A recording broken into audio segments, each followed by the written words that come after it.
I'm Yoram Solomon, and this is the Book of Trust. Fear, risk, and trust. We can't have an intelligent discussion about trust before we have a clear definition for the term. I will spare you the dictionary definition of the word because, frankly, I personally find them to be extremely useless. To better understand the importance of trust, we must first define a few terms and explain the relationship between them, specifically the terms risk, fear, safety, and danger. Risk is the possibility of suffering negative consequences. The higher the risk, the worse the potential negative consequences are. Dictionaries define definition of risk as exposure to danger. You will see from the following chart that how risk and danger interact. Your exposure to risk can be voluntary or involuntary. When you lend me $10 under the promise that I will return it back to you, the worst possible negative consequences are the loss of the $10. The risk may involve hurting your ego too. When you jump off a ledge tied to a bungee cord, the risk is to potentially lose your life. Here, we look at risk as absolute and objective. It really doesn't matter how you perceive it, but the risk remains the same. The worst thing that might happen to you when you jump off with the bungee cord is that you die, even if you don't believe it. Fear is your reaction to the risk. It is the product of your understanding of that risk and to the significance you give to the potential negative consequences. Some people may not be afraid of certain risks because they don't really understand them. Maybe they don't understand that the possible negative consequence of certain actions are as much as they objectively are. Maybe they do understand the negative consequences, but just don't attribute much impact to them. For example, losing $1,000 may not be a big deal for some people, but could be devastating for others. Therefore, we look at fear as relative and subjective. And now, let's define the word trust. In 1995, authors Roger C. Meyer and James H. David of the University of Notre Dame and F. David Schurman of Purdue University wrote one of the most cited articles on the topic of organizational trust. They propose that trust is needed because working together involves interdependence between two or more people. I would expand on that definition a little. I believe that the definition of trust should include trust in yourself, not only other people, trust in things which are hardly likely to trust you back, trust in God, and the fact that trust can be asymmetrical, meaning that one person may trust another person to a different degree than the other person trusts the first one. But it is their definition of the term trust that I would like to provide here. They define trust as the willingness of a party to be vulnerable to the actions of another party based on the expectation that the other will perform a particular action important to the trustor, irrespective of the ability to monitor or control the other party.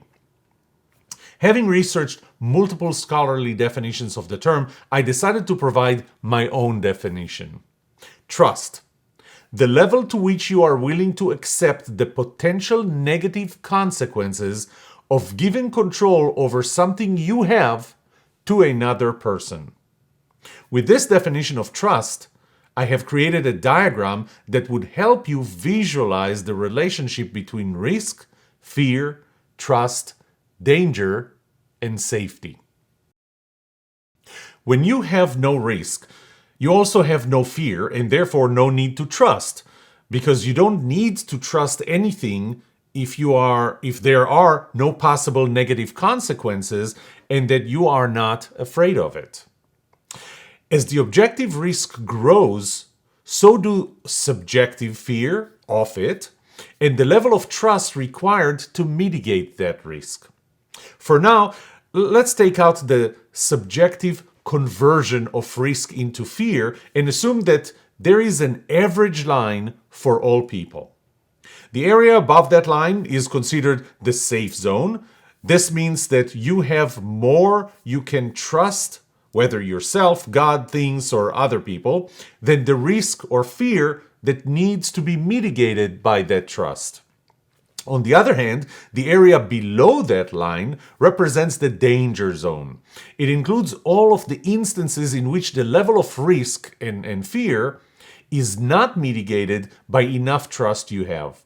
In other words, safety is what you feel when you have more trust than risk or fear, and danger is what you feel when you don't have enough trust to mitigate the level of risk or fear that you are exposed to. You can choose how much risk you are willing to expose yourself to. In other words, you can decide whether you want to put yourself along the lines that correlates fear, where you want to put yourself along that line that correlates fear and trust to risk. When you're willing to be vulnerable with a team member, you're assuming risk. The risk that what you tell your team member will be disclosed to other people, making you look bad, ridiculed, or even worse. You and only you can decide how afraid you are of that risk, the negative consequences of your vulnerability being abused. The trust that you have in your team member allows you to overcome that fear and assume that risk. Your willingness to do so will allow you to ask stupid questions, suggest stupid ideas, hold constructive disagreements, and increase creativity and productivity in your team. When you're willing to provide your team member with direct feedback, you are assuming risk. The risk is that your team member will take your feedback personally and not professionally, will become emotional and irrational, and somehow hurt you in return. The trust you have in that team member will allow you to assume that risk. Your willingness to do so will improve the quality of ideas generated by your team members and, once again, will increase creativity and productivity in your team. When you're willing to give an employee the autonomy they need and let them take risks and experiment, you are assuming risk. The risk of the consequences from your employee failing. The trust that you have in your employee will allow them to succeed or to learn from their mistakes. Either way, you will increase creativity and productivity in your team. And when you're willing to be accountable and try new things, even if your boss didn't approve those in advance specifically, because you know you are doing the right thing, you are assuming risk and overcoming your fear of that risk by trusting your boss.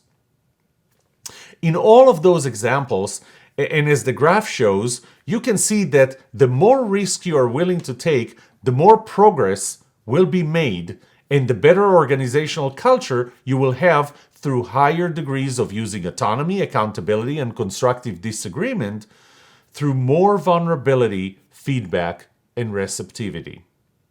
As the saying goes, no risk, no reward.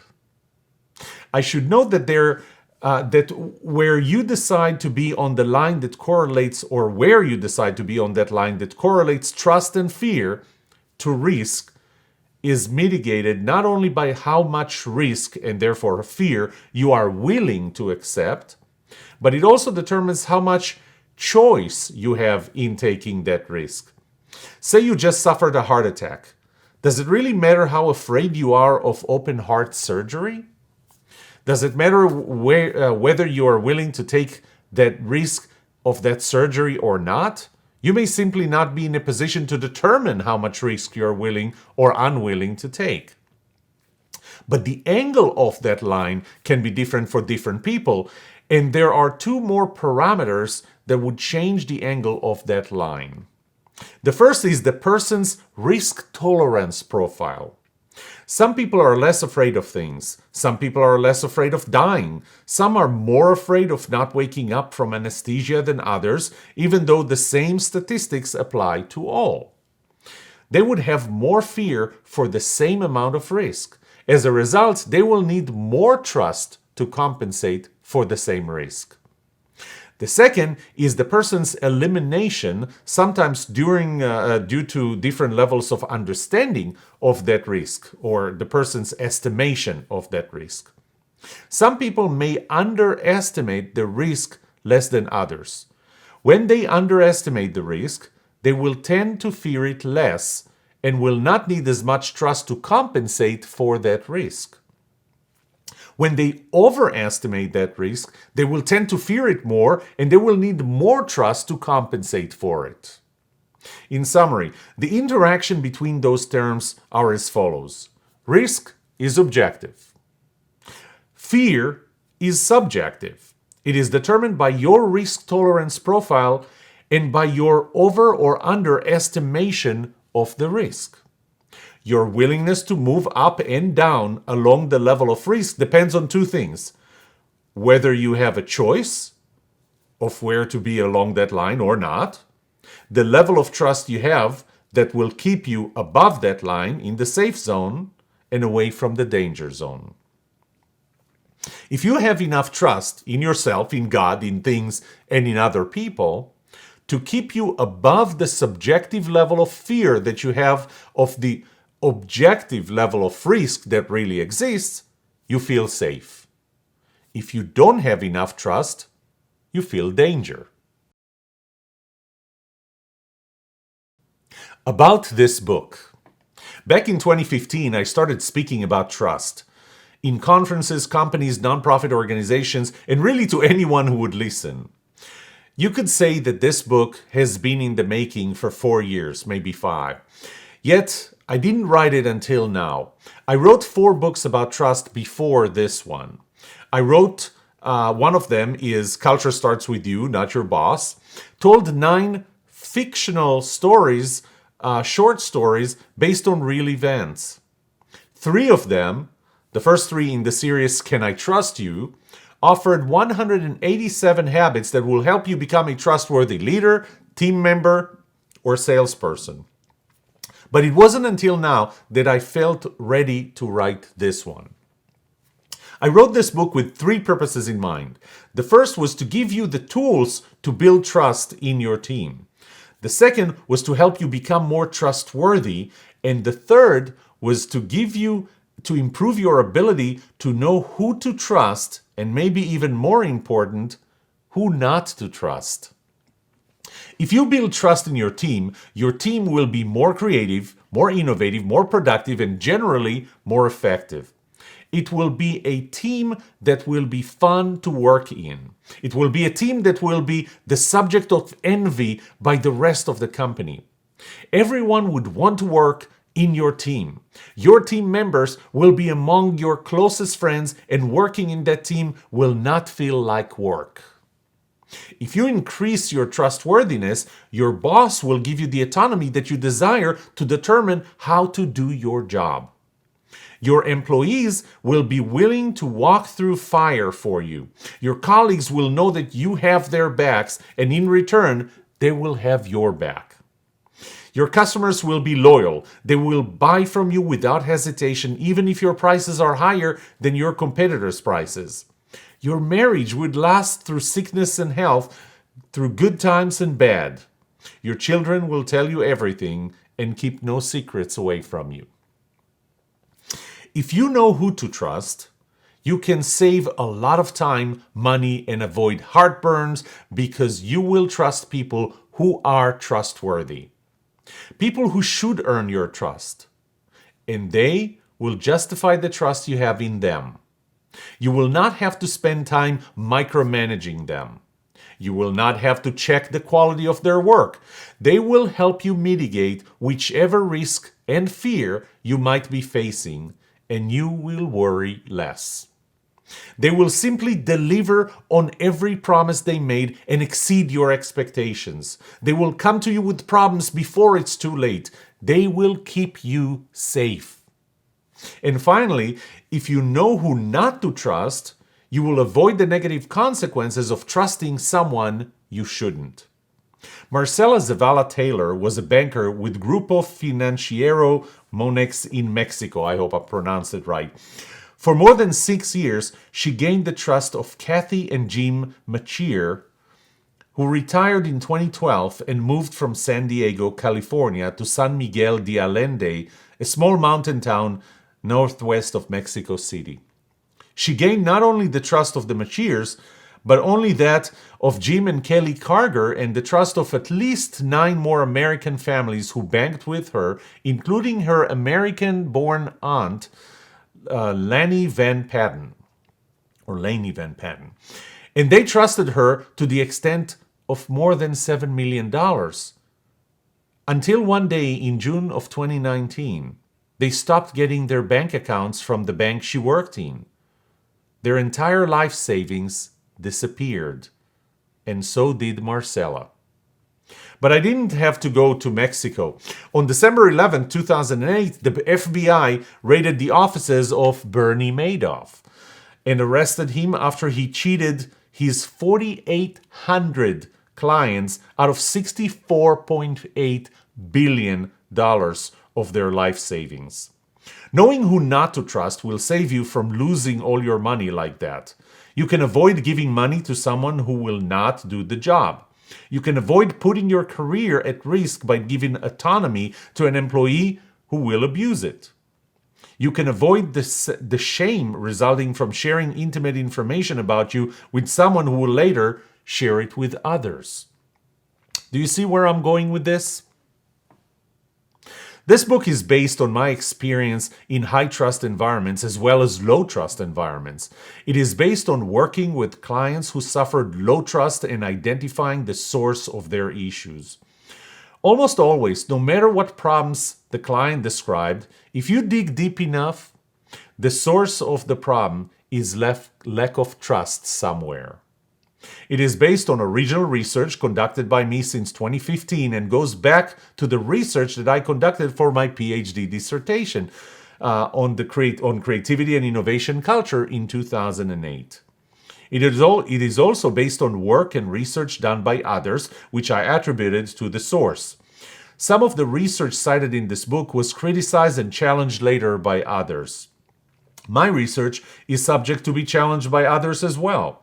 During my doctoral studies, I focused on gaining the most research skills and capabilities that I could, which would not only become helpful in my own study, but would also become helpful in evaluating research done by others. I can tell you that you can find some flaws and shortcomings in every research done. Nothing is perfect. All I ask is that you consider the big picture of all those pieces coming together, instead of challenging every individual component. Finally, this book is also based on interviews that I conducted with people who had operated in environments and situations that require a very high level of trust, where lack of trust can cost lives, literally. Beyond my first-hand experiences and the original research I have conducted, this book is also based on research conducted by others before me and attributed respectively, but also through interviewing people who were in positions to understand trust thoroughly, trust with their lives under the most unforgiving of circumstances, or asked people at the most vulnerable times of their lives to trust them. Those includes the former police department chief Greg Rushin, who experienced those circumstances as a starting sheriff deputy and then as a member of a SWAT team, an FBI special agent, and finally a police department chief. They include the experience of Sam Greif, the chief of the most accredited fire department in the United States, who had to, as a firefighter, rely on his teammates when running into a burning building. They also include the stories of 2 veterans, Floyd McClendon, who served 15 years as a Navy SEAL and had to turn his back to the fire because he had to watch the backs of his SEAL Team 1 buddies, and retired Air National Guard Lieutenant Colonel Kevin Sweeney, who commanded a KC-135 airborne tanker when he lost both engines under the left wing and asked his crew to trust him and not bail out as he landed the plane which he did successfully. Finally, I included experiences from a special friend of mine, Amy Boni, one of the leading divorce attorneys in Israel, who told me about the breakdown in trust that is the leading, if not the only reason for marriages to fall apart, and the trust that her clients had to have in her when telling her their stories and asking her to protect their interests. The book has 4 main parts. You are already about halfway through part 1. The objective of this part is to create a new language through defining trust and showing you why trust is important, but also how trust has declined over the last several decades.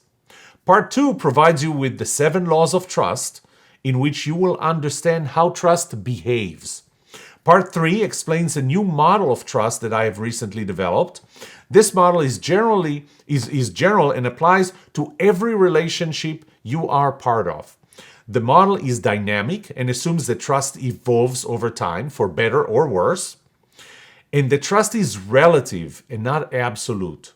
Finally, it shows you why your focus must be on your own trustworthiness as the only building block of trust you can control. Throughout parts 1 through 3, you will see inserts that will allow you to apply the specific issues in the 3 areas. One is building trust in a team, which proposes actions you can take to build trust in your team or organization. The second is becoming trustworthy, which shows you how to increase your own trustworthiness. And the third is knowing who to trust, which shows you how to determine the trustworthiness of another person. Once you understand the model, part 4 helps you develop your own action plan to increase your own trustworthiness.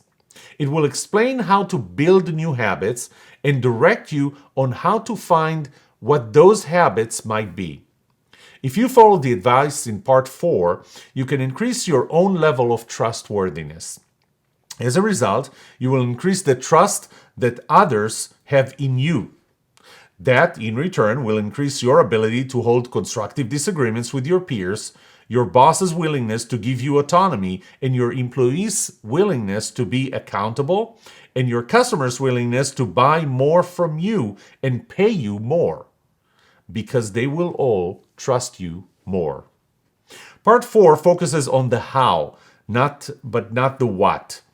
While 10 key habits are proposed and explained in some level of detail, the list of habits is far from being complete. For that purpose, I would refer you to a series of mini books that I published and am publishing called Can I Trust You? Each book in the series applies to the concept of trustworthiness building model to different roles and different contexts. For example, one book offers 50 plus 1 habits that will make you a trustworthy salesperson. Another offers 70 plus 1 habits that will make you a trustworthy leader. And yet another offers 67 plus 1 habits that will make you a trustworthy team member. Now, why the plus 1? It's not because I can't add 50 plus 1, 70 plus 1, or 67 plus 1. I really can. Trust me. It's because the last one is special. So special that it is covered in this book as well, at the end of part 4. I wish I could suggest that you start with part 4. Skip everything until then. Unfortunately, without an understanding of the model, the plan of action might just not make sense. You might choose the wrong habits or implement them inappropriately and unsuccessfully with little to no impact on your personal and professional relationships and success. So don't skip parts 1 through 3. Appendix A in the book provides you with 5 pledges that I have offered companies that needed to increase trust. Those are pledges made by all employees and leaders that could generally make a significant improvement in trust within the company. The pledges address feedback, leadership, accountability, effective meetings, and effective communications. Appendix B in this book is optional. If you don't like math, just skip it. It will neither add to your understanding of trust nor to the quality of your action plan. It is a different way. It's a different way of viewing the model, though. It is a summary of my attempt to describe the development of trust in a mathematical set of equations. It represents a 4-year effort. If you like math, then by all means read it. You will notice that not all chapters are at the same length. I didn't see a need to add text where I didn't need to, and I didn't see a reason to cut important information only because the chapter was too long. The chapters are divided the way they are based on the level of information and not the number of words in them. I have 3 final notes for you. First, I want to make sure that you understand that my objective in writing this book was to teach you how to become trustworthy. 2 derivatives of knowing how to be more trustworthy are knowing how to build trust in your team and knowing who to trust. My objective was not to teach you tricks that will make you appear to be trustworthy and fool your colleagues, boss, employees, customers, constituents, spouse, children, parents, or any other person to think that you are trustworthy when in fact you are not. This is a perfect time to distinguish between the terms trusted and trustworthy. You could be trustworthy and still have nobody trust you because they don't know you yet, or are not in a position or a situation with you in which they must trust you. On the other hand, you can be trusted and not trustworthy. That is a situation I hope to avoid with this note. This is what happens when you trick someone to think they can trust you, gain their trust, and then abuse it. Second, by writing this book, I do not proclaim to be the most trustworthy person to walk this planet. In fact, I do not claim to be trustworthy at all. I also don't claim to be the most trusting person either. I do, however, claim to know a lot about trust and trustworthiness. And finally, the work that is incorporated in this book is and will continue to be work in progress. Over the years to come, I will continue to refine the model, add examples, and correct parts that will not pass the test of time. While I wrote this book, while already a few years into my journey of studying trust, this journey is far from over. Future editions of this book will also incorporate insights that I gained from implementing this framework and model. I would welcome any comments you may have upon reading this book, even if only to point out a typo. I'm not perfect.